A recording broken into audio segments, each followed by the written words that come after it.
Did any celebrities come to your underground? So we had some athletes. Yeah. I don't even know if I could say it. They made me sign paper. They're like, yo, the players still want to party. So y'all miss like the up and down. Y'all miss up and down in One Oak. It's like I feel like this. Of course, I feel like that this was iconic to New York. It was an iconic venue. But the city doesn't feel the same with One Oak gone, right? Yeah. Because that was the last place everyone would go. Yeah. Ended up at Oak. Yeah. Yeah, I mean, it does feel different. It definitely feels different, right? And a lot of people don't that used to like frequent the big money spenders. They're not around, and it's not just about the money. I don't care about it. I care about a good feel good, the music right, people dancing, having a good time. But it's hard to say. I feel like a lot of people, once this whole the whole thing happened with the COVID, I think a lot of people got scared or woke up kind of like out of that, oh shit, I can't keep living that way, let me change a little. Maybe scared them, I don't know, or just they grew up. The pandemic was like crazy in New York. I know y'all really went through it. But then it was rough. But then there was this like whole underground party scene that started emerging and shit like that. I know, Marty, you had like a little bit of, like, you were involved a little bit, right? Yeah, I mean, we started traction with that maybe like a few months after. 2 months. 2 months. We only were off for 2 months. Yeah. Damn. And then y'all just like, what? How did it happen? Like, a couple promoters were just like, who was it? It was I think they were fishing for DJs, and what happened was, I think a lot of people were scared. Yeah. Because they didn't know what was happening. They didn't want to catch something. They didn't want, So the promoters were like, yo, like, people want to party. Yeah. And we have everything. They saw an opportunity. Yeah. We have a storage with like every piece of equipment. Yeah. Like speakers, lights, turntable, everything. So basically, we got nightclub on wheels, wheels, yeah. So they reached out. They were like, yo, are you guys scared to come out? Are you guys pussy enough? Yeah. And they're like, are you good to come, and do the, and we're like, where's it going to be? And at first it was like, well, how much is it going to be? I'll tell you how scared I am. No, they paid. They paid, they paid. We got paid. It was like regular business. It was like, and I think because we stood from beginning to end, like through the whole thing, doing all those events, it just, then other people are like, yo, we got this event after hours, we got this event, we got that, and we just kept doing them all. Damn. And then I had like you guys were spending multiple times a week. Sometimes 2 times a day. God damn. Shit. Yeah, it would be like the early, the regular nightclub hours, and then the after hours. Yeah. Like till early in the morning. Till like 7 a.m. That's crazy. 8 a.m. Yeah. That's crazy. Cash only, huh? Yeah. Wait. So, but like, you guys need security. Like, this needs to be orchestrated correctly, right? No, I mean, the event needs security. They had them, bro. They had security. It was it was run like a regular nightclub. All right, so this is table service. So they had bottle service. Wait, so like, I heard some like stories about this. Like, the party would be at where? Like at someone's crib? It was okay, so Midtown. One was in Midtown, right? And it was in a part of Midtown you would never think there was this kind of craziness going on. It was actually an office space. Okay, we transformed it into a club. Which one was that? Get out of here! The one with the balcony, the roof. Oh yeah, that was the first one. That was an office space. That was like the first a WeWork one. space. Yeah. That was the first one. We took over the penthouse. Because no one was there. Yeah. No one was working. Nobody's working. So the whole building's empty. They gave it to us. They were like, yo, who gave it to y'all? We had a plug. We had a plug. The guy. Yo, boy, Brian. He was like, yo, security's down with it. We just pay them. You know how buildings have security at the front door? Yeah. Paid them. They let us have the space. The owner was like, hey, I'm cool with it as long as I make this much money. Right. And it turned into a nightclub. And you're the only ones in the building. That's it. Yeah, that's it. Because it's literally like a commercial space. Yeah, and nobody was there. No one was there. And we had the elevators running up and down. You could go as loud as you want. No neighbors. It was literally like a nightclub. So then you had security at the door, right? Yep. But not to make it look like there's anything going on. Exactly. Someone will come in. Was there a password? They're just on the list? No. Show phone, like text, invite or something. And then they get walked to the elevator. They get walked up. And then they take the elevator up. They go in. and there's like couches and shit. Yeah, tables, You guys- full bar, everything. Full bar. Wow. Bartenders that worked the nightclubs. So like on all levels, everyone that worked in was there bathroom attendants? Bathroom. No way. Were there? There was one. I think so. I think so. it's like but not at the first one. at the Brownstone, Oh yeah. Midtown. You Yo, remember I didn't know Yeah, y'all yeah. were this busy. That's crazy. It's like thank God. prohibition time. Yo, fam. Yeah, bro. it was. They're like they're running moonshine and shit. Oh, what? I was in Vegas playing Warzone and recording podcast episodes by myself, and these motherfuckers They're on the were grind, fucking man. working like 5 nights Yeah, a week. but you know what happened was, Yeah. there was a lot of hate because us doing that, Yeah. we did a New Year's Eve party, the first New Year's Eve that the 20 into 21. Yeah. You know, everybody was like, oh my God, we're not going out, we're staying home. We were booked, and it was real good party. That Wait. night. Is that when Delta came? That's when Delta came? Or That was 2021 December. Oh, okay. Yeah. That's where I caught that one. Oh no, but that's when actually it was really, really bad. And though, people right? were scared to In the come winter. outside. No, you're right. In 2020, the winter time. Yeah. They put everybody back inside. Yeah. No, but that's when the refrigerator truck started Yes. popping out, and it was like really scary. Yeah, People were scared to come out. Yeah, And y'all what were like, yo, it's New Year's Eve. what happened with us was, Yeah. we were DJing. So I was telling him, I'm like, yo, I don't think it's a good idea if we let people take pictures of us working right now. And exactly what happened. Somebody took pictures of us. They put it on social media. It got around to a few of the main nightclubs. Yeah. And then promoters or like club management started hitting us up, like, or hit me up and was like, oh, I see you working this COVID event. I'm gonna make sure you never get booked. Wow. Because you're a super spreader and this and that. I'm Right. like, I don't have anything to spread, you know, but love. You know. So I was. Yo, wait, shut up. Wait. LB, you did not text this motherfucker and say, I got nothing to spread but love. I said, we're not doing anything wrong. I said, you're scared. We're not doing anything wrong. But you said, I got nothing to spread but love. Yeah. I have nothing but love to spread. Me, I'm always about love. He's wearing red. He's all about love. I'm all about love. I love LB. But he and the funny thing is that one person, he runs nightclub in New York that are big at that time, you know? Yeah. And still, I think, right? You know who I'm talking about, right? Yeah. And he looks tight, like he got that face, like he's talking about the motherfuckers who wouldn't sign his vinyl. Well, you know why? You know why I got tight with him? Yeah. Because I literally saw him and his girl with their brand new kid at that time 2 weeks before on 30th Avenue in Queens eating at a spot without masks, and then he had the nerve to talk shit. You'd be like, at least I'm wearing a mask. You know what I mean? Like, I'm like, come on, bro. I'm like, you're gonna talk shit because I'm DJ. I'm trying to earn a living still. Right. Like, Yo, I we mean- did all those parties and we didn't get Rona. nah. Which was crazy. I you know, the funny thing was, I never had it. I don't want to go down. Look, we could talk about the parties. I don't want to go down this road of like. No, I never had it. I winded up catching it once everything reopened. Yeah. And it didn't even do anything to me. I was like, yo, I feel fine. The fuck? Yeah, I caught it way late. Like way late. I think I had whatever it was. Yeah. Before it was even anything. Nah. Like I think Before the shutdown. I think right? because everything closed down March 16th. Yeah. I remember, which was a Monday. So we were headlining One Oak that night. We were doing all night on the 15th. They called us up and they were like, "Hey, you know what? Everything's going to be locked down tomorrow. I don't think we're going to open up tonight." Yeah. Just to give you a heads up. I was like, "All right, cool, you know?" So me 2 weeks before that in February, that's when I had gotten sick. But not, you remember? I remember. And I didn't know what it was, and we didn't know. Like, you know, we heard like, Yeah, I oh, caught like a bad flu in January. This thing is coming around. This COVID-19 Same thing. I caught it in like first week of January. Yeah. Yeah, that's when I think if I did ever have anything, I think that's when it was. So you had the antibodies already. Yeah. I never had that's anything what the it rest of the was. time. Up to It was now. right when like Kobe died. I remember I had a crazy flu, and then I was like shook it off. I'm like, Yeah. Oh, so you're protected already. Yeah. That's crazy. So like you guys just kept changing location.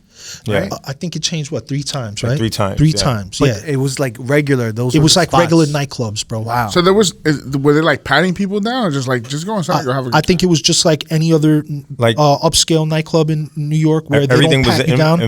invite only. You know, they knew who was coming, Yeah. and then once it got to the last one on 14th Street, it bugged me out because, you know, they didn't have no sound system, dude. We were pulling up subwoofers, Wow. CDJs, tops, mixers, everything. coffins, everything, cases. You know, we were bringing the whole sound system, lights. Right across, legit, from up and down. Yeah, Right a brownstone right across from Up and Down, literally right across street. So everybody knew who we are, and they're like, "Oh, these are the DJs from these," you know. And then when I went outside at the end of the night, it was like 300 people Trying to get in? outside. Oh, wow. You know, and I'm like, how the cops are not they're not asking questions about this? Like, it didn't make sense. Somebody was giving them an envelope. I mean, hey, thank God it worked out. It worked out for us, you know. Well, you guys, did you guys? You don't have to say no numbers, but did you guys make more money in 2020 than 2019 Overall, overall? I think maybe. Because it sounds like you guys were running a fucking. I mean, we did make money again, thank God. Yeah. But again, what did slow down was like a big part of us working with Butter Group and all these guys. We used to do all their corporate parties, not every single one, Right. That was but good, they yeah. would give us the list first. Yeah. We would pick which parties we wanted, lock them in, and then they would go and get other DJs to do the rest or whatever we didn't want. So those like from October to like February, that's usually the holiday and corporate season. Yeah. Just for the private events for those clubs, that would bring in a lot of income. Yeah. Because there were days I was literally doing 3 a day. 5 nights a week. Every night, Yep. 3. I did, you know, straight through a month straight through every day, 2 gigs, 3 gigs.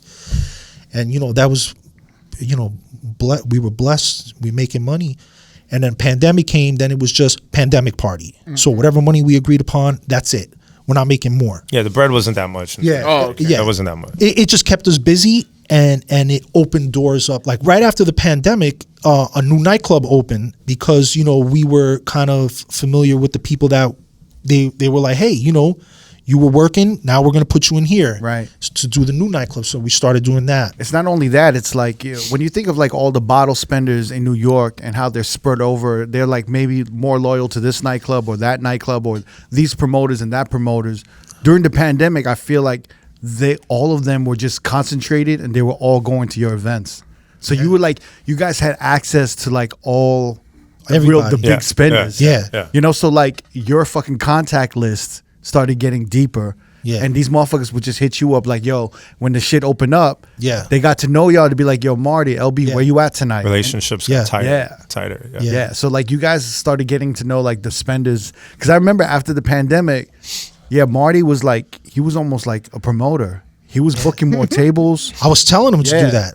He was like, he would be hitting me up. He's like, yo, Crook, I got friends coming to Vegas. Like, Oh, yo, yeah. I would send you know, them. he I would send them over to me. business in Yeah. Vegas. But I was before he wouldn't be like, he would just be like, I'm coming to Vegas. What's he doing? Me and my boys and T-Pain. Yeah, now he's like he's almost promoting, and then he would have like he'd be setting tables up for like, all these people. Yeah. That's crazy times, man.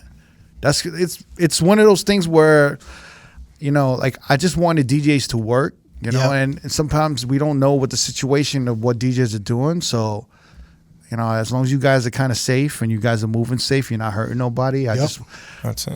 I was though happy that you guys were like, you know, that you guys were working and you guys were kind of coming up a little bit, you know? Yeah. Yeah. I appreciate it because I did listen back a while ago. You did mention that and say, yo, these motherfuckers are working. You know what I mean? They put work in. Thank you. Nah. Yeah, I mean, appreciate it. come on, man. You know, like, you guys have always been like fucking it's always been band of brothers, like, you know, we're all brothers in this shit, we're all fam in this shit, yo. So I always like to see like the homies and everyone doing good. Was there other DJs in the city still working, trying to do like their own version of what you guys have going on? There was a few, there was a few. Yeah, but party wise, there wasn't that many parties. No, there was a Thursday like party. Two, there was like another Saturday. 1 or 2 others. The DJs though at the parties we were doing, there were DJs that started getting up on it. They're like, yo, what the fuck? Like, why can't we do this? You know? And Then like as time kept going and they saw everybody was going out, it was like almost like normal. There were like 5-6 DJs with their laptops ready to go. I rented equipment to a few DJs that needed stuff. I was like, yo, you need a CDJ here.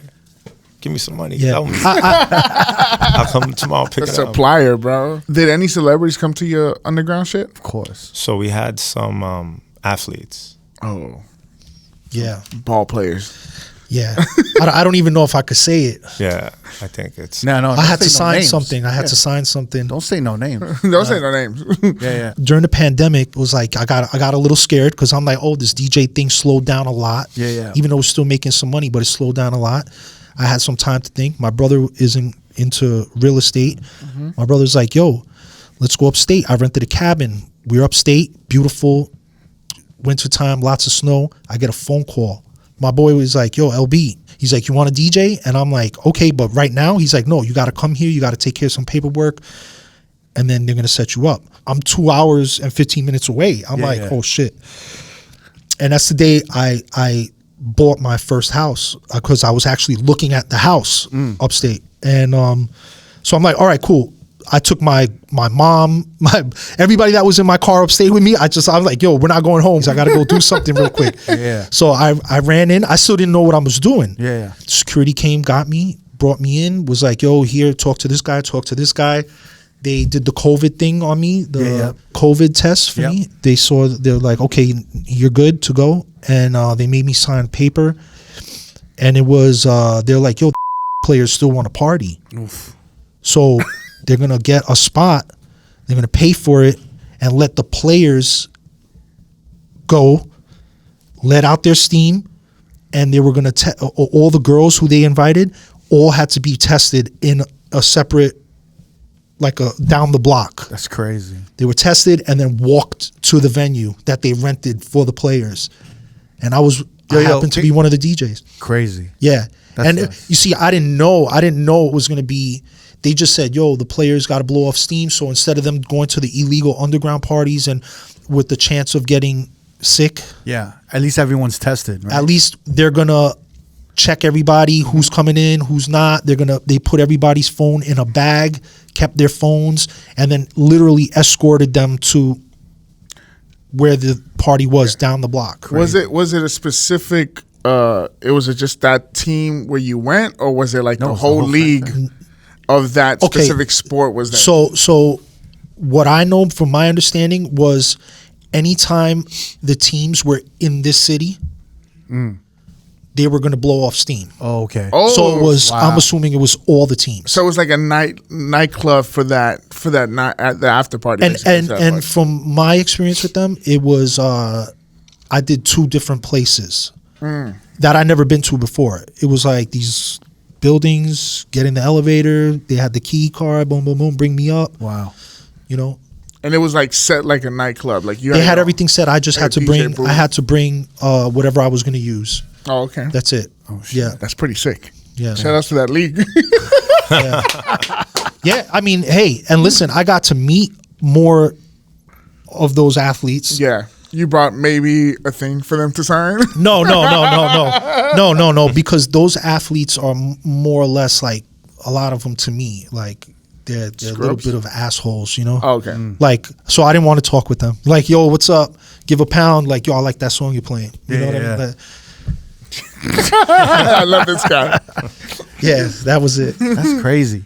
So like everything started. I forgot when New York started getting back to normal. Like it was like late 2021. July yeah, it was summer, early July. Oh yeah, summer really exploded. Summer, yep. After you got your second vaccine, it was like May. You could do whatever the fuck you want at that point. Second? Nah, I mean, yeah. No, as long as you had the card, I think it was. Yeah. That's what we needed was card. That's it. Yeah, I remember summer 2021 in New York. Like the videos were crazy. It was nuts. Packed everywhere, packed. Yeah, it's just Dembo everywhere. It's like that's when really Dembo exploded, and I started seeing all the fucking El Alpha shit. Yeah, but by where we live, it was never off. It was always on. Non-stop. In Queens. Yeah. There's a strip called Steinway, and they got like all the hookah. They called it Stuyami. And it was literally thousands and thousands of people out all day, all night, all day, all night. That's when you just saw like motherfuckers dancing on cars. On the bus stops, they were climbing on top. Shit broke. Yeah, it was ridiculous. That shit was fun though. It looked fun. It looked fun. I remember that's when I started seeing that Mama. Yeah, I was like, yo, I got to get that record because everyone was wilding out to that record. Yeah, because in 2021, like everything started opening up. I even threw a birthday party for myself. Remember, at a Lucky Day, and then shit. After that, it was explosive. After that, it was explosive. New York was on fire till probably last year, right? Yeah. A lot of things changed last year just because they opened up internationally. Yeah. So a lot of motherfuckers were going to like, overseas. They were going back to Ibiza and all that shit.